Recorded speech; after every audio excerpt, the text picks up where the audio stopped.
What happens when tensions escalate between two nuclear neighbors? Understandably, the anxiety spreads, world reactions begin pouring in, major powers advise caution, and rightly so. But sometimes this manifests in problematic ways, punctuated by lecturing, hypocrisy, and double standards. And this is exactly what India is witnessing today.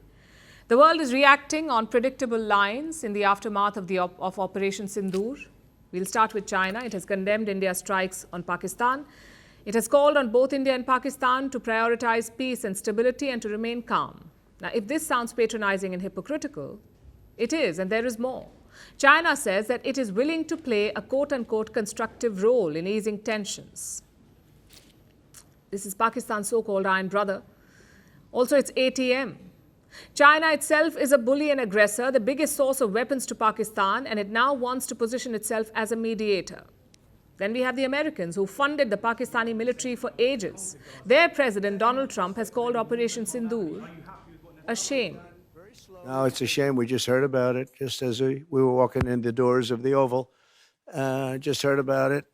I guess people knew something was going to happen based on a little bit of the past. They've been fighting for a long time. You know, they've been fighting for many, many decades and centuries, actually, if you really think about it. No, I just hope it ends very quickly.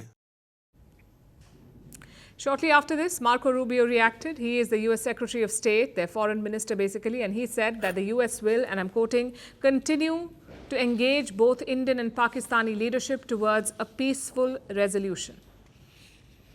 The UK has said that it stands ready to help out. Their foreign secretary reached out to India and Pakistan. He says, and I'm quoting again, if this escalates further, nobody wins. British Prime Minister Keir Starmer said both parties must engage in dialogue. That's basically the tone of most statements. And why is this a problem? For two reasons. First, the unabashed insensitivity of the West. If terrorists attack civilians in London, they're shot dead. If terrorists attack New York, they're hunted down. The Americans will happily raise an entire country in the process. But if there is a terror attack in Kashmir, dialogue should magically result in a peaceful resolution. Well, India wants peace too, which is why it is going after terrorist camps. The West should in fact thank us. But in a puzzling turn of events, even Afghanistan's Taliban is giving the same resounding advice on peace. I have to say, it's a bit rich coming from them. Now to the second issue with these statements. They put the onus of peace equally on India and Pakistan, which is a flawed approach, because one is an aggressor and promoter of terrorism. The other is reacting to a provocation and dismantling terror camps.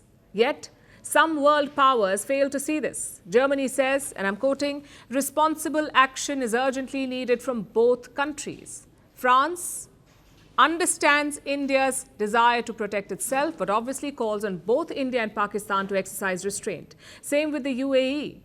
And some parties have even flipped the script, like Turkey. They have called on both parties to act with quote-unquote common sense. The UN Secretary General, Antonio Guterres, is concerned about the Indian military operations in Pakistan. He says, and I'm quoting, that the world cannot afford a military confrontation between India and Pakistan. Well, that may be true. We are all concerned, in fact.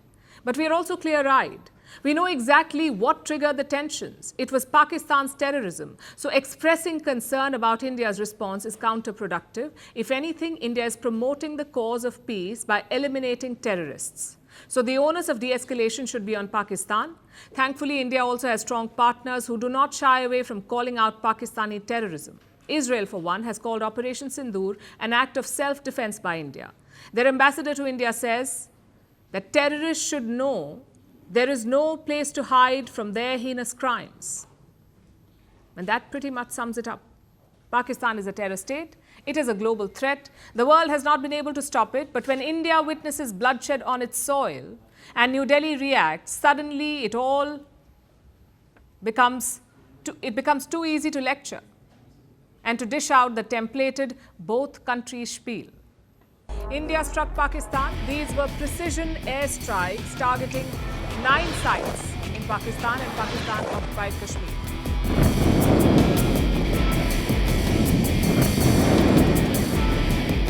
Operation Sindoor is India's military response to the Pahalgam terror attack. The operation was focused, measured and non-escalation. Terror knows no boundaries.